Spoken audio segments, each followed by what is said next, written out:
عليك.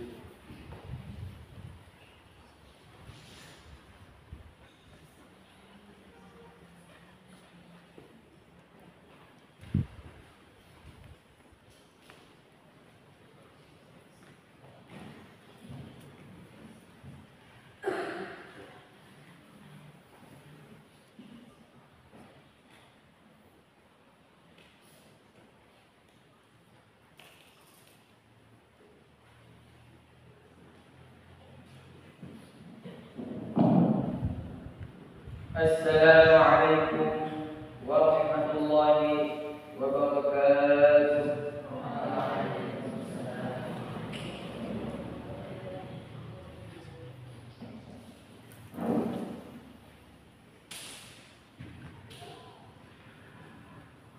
الله أكبر الله أكبر الله أكبر الله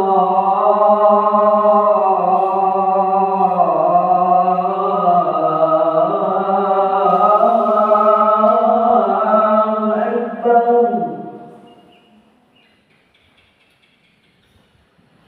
أشهد أن لا إله إلا الله.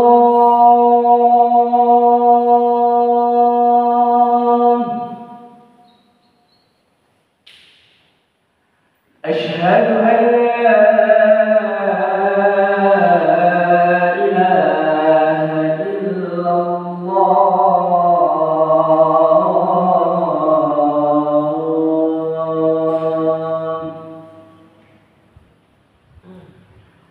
أشهد أن محمدًا رسول الله.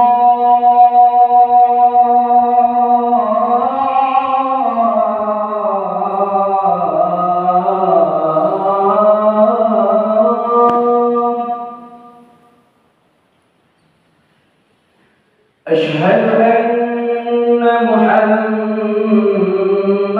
رسول الله.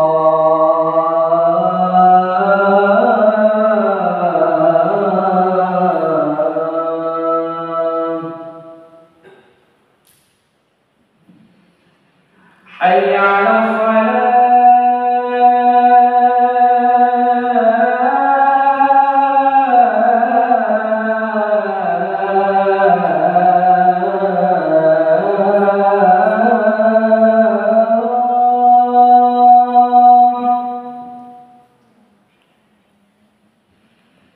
حي على الصلاة.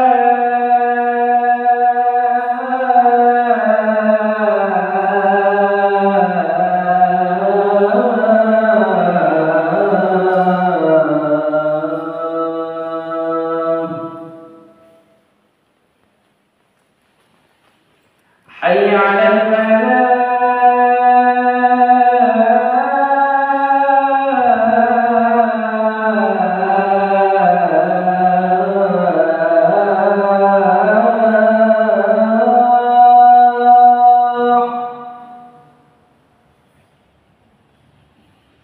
حي على الفلاح.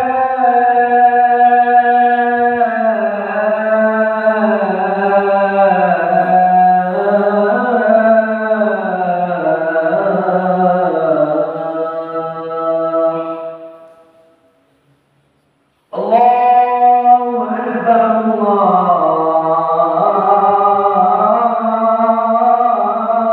أكبر. لا إله إلا الله.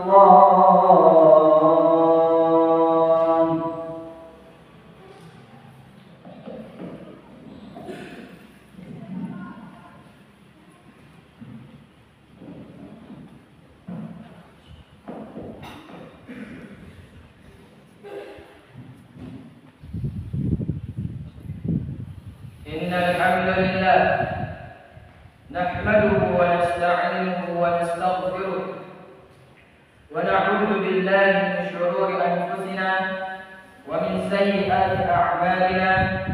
من يهده الله فلا مضل له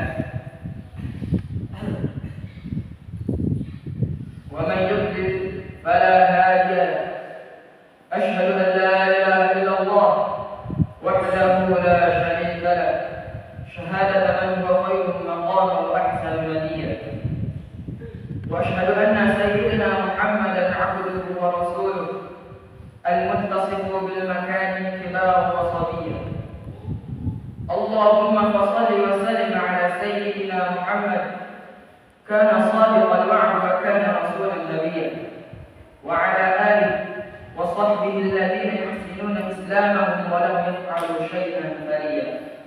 أما بعد، فيا أيها الحاضرون الكرام، حاضرون رحمكم الله، أوصيني نفسي وإياكم بتقوى الله وطاعته لعلكم تفلحون، فقد فاز المتقون، كما قال الله تعالى في القرآن العظيم: أعوذ بالله من الشيطان الرجيم، بسم الله الرحمن الرحيم. يا أيها الذين آمنوا اتقوا الله حق تقاته ولا تموتن إلا وأنتم مسلمون.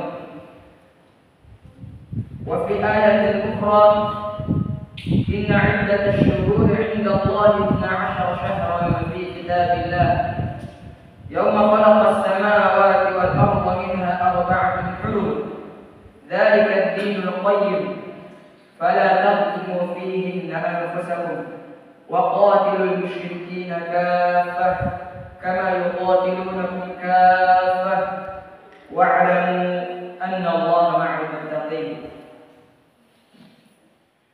Jamaah sidang salat Jumat yang mulia, marilah kita bersama-sama meningkatkan kualitas iman dan takwa kita kepada Allah Subhanahu wa taala. Karena dengan hanya berbekal kedua hal tersebut, kita semua bisa kembali menghadap Allah dengan penuh ampunan. Salawat serta salam marilah kita haturkan kepada junjungan Nabi kita, Nabi besar Muhammad sallallahu alaihi wasallam, beserta keluarganya, kerabatnya, para sahabatnya. Semoga pada hari kiamat kelak kita semua diberikan syafaat oleh beliau. Amin, Allahumma amin. Jamaah salat Jumat rahimakumullah,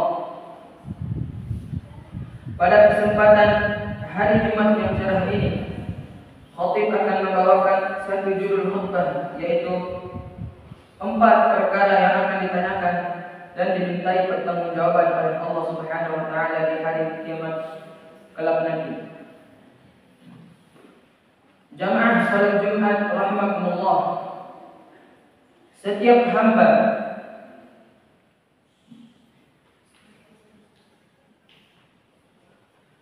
hamba dalam hidupnya di dunia tidak luput dari yang namanya pertanggungjawaban atas apa yang ia perbuat, mulai dari aktivitasnya,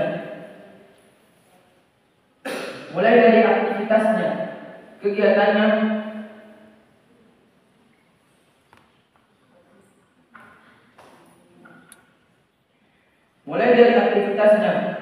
pekerjaannya, kegiatannya, pergaulannya, termasuk anggota badannya terhadap apa yang mereka perbuat. Semuanya akan Allah tanya dan kita bertanggungjawabnya. Setidaknya ada 4 perkara yang pasti akan ditanya dan kita bertanggungjawabkan di akhirat kelak.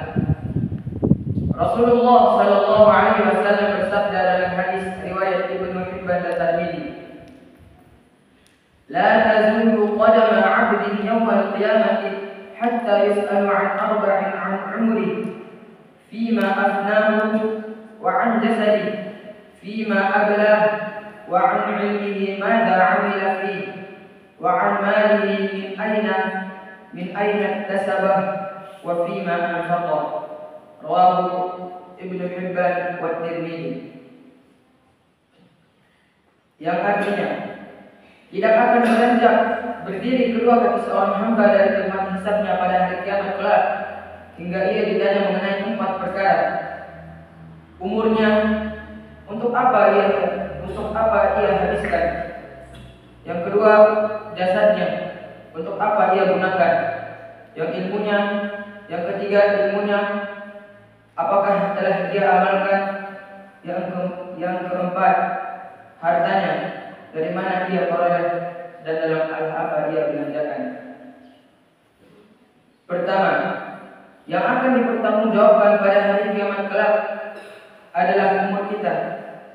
Sejak menginjak usia bayi, seluruh apa yang kita yakini, kita ucapkan dan kita perbuat, seluruh kewajiban dan menjauhkan diri kita dari semua yang diharamkan, maka kita akan selamat dan bahagia. Sebaliknya, jika tidak, maka kita akan binasa dan merana. Seorang Arab Badui berkata kepada Rasulullah SAW sebagai berikut: Ya Rasulullah, man khairun nas? Qala man qala umruhu wa hasuna amaluhu. Artinya, wahai Rasulullah, siapakah sebaik-baik manusia? Beliau pun menjawab, orang yang panjang umurnya dan baik amalnya. Kedua, kita akan ditanya mengenai jasad kita. Jika seluruh anggota badan kita gunakan untuk berbuat taat kepada Allah, maka kita akan senang dan beruntung.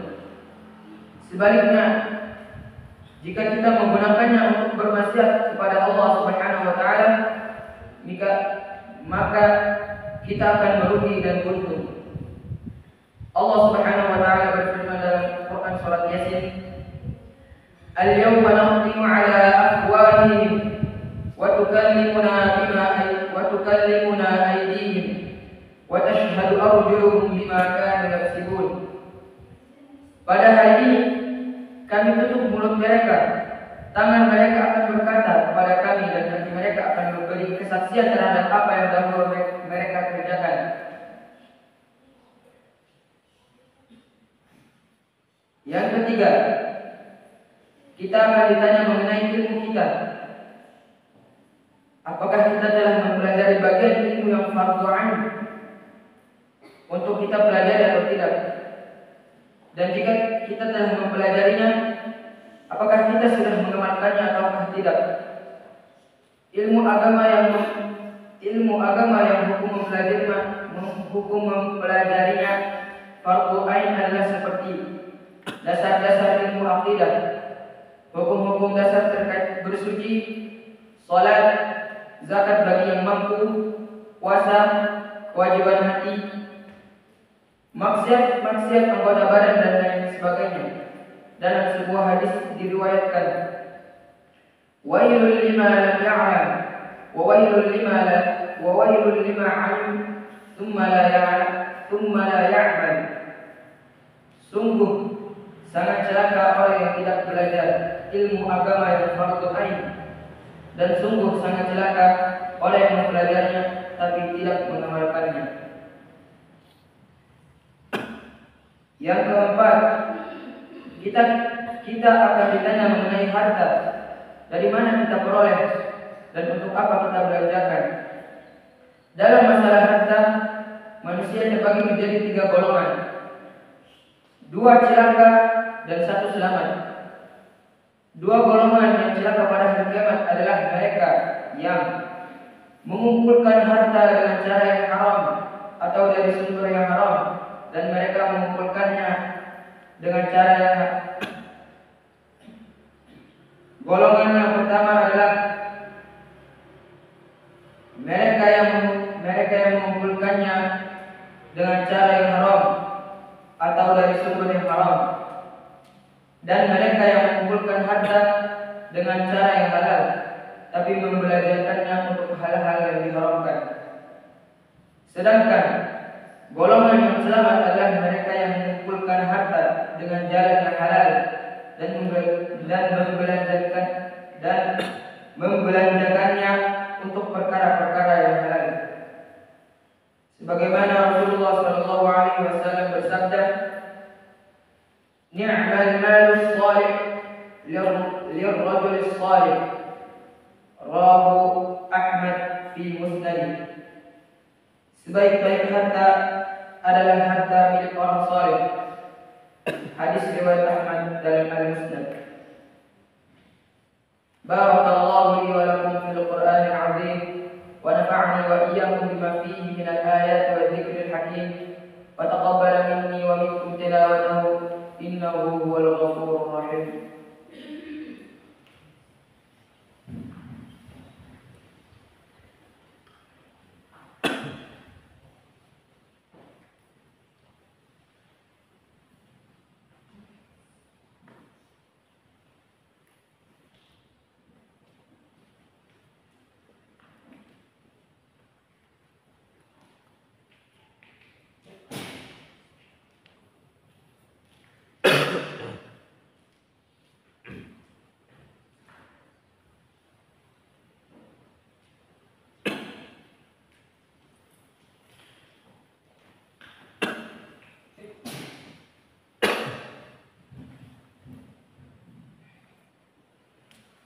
الحمد لله الذي أنعمنا بنعمة الإيمان والإسلام، ونصلي ونسلم على خير الأنام سيدنا محمد وعلى آله وصحبه أجمعين. أشهد أن لا إله إلا الله وحده لا شريك له، وأشهد أن محمدا عبده ورسوله. اللهم صل وسلم على سيدنا محمد وعلى آله وصحبه أجمعين. يا أيها الذين آمنوا اتقوا الله حق تقاته ولا تموتن إلا وأنتم مسلمون.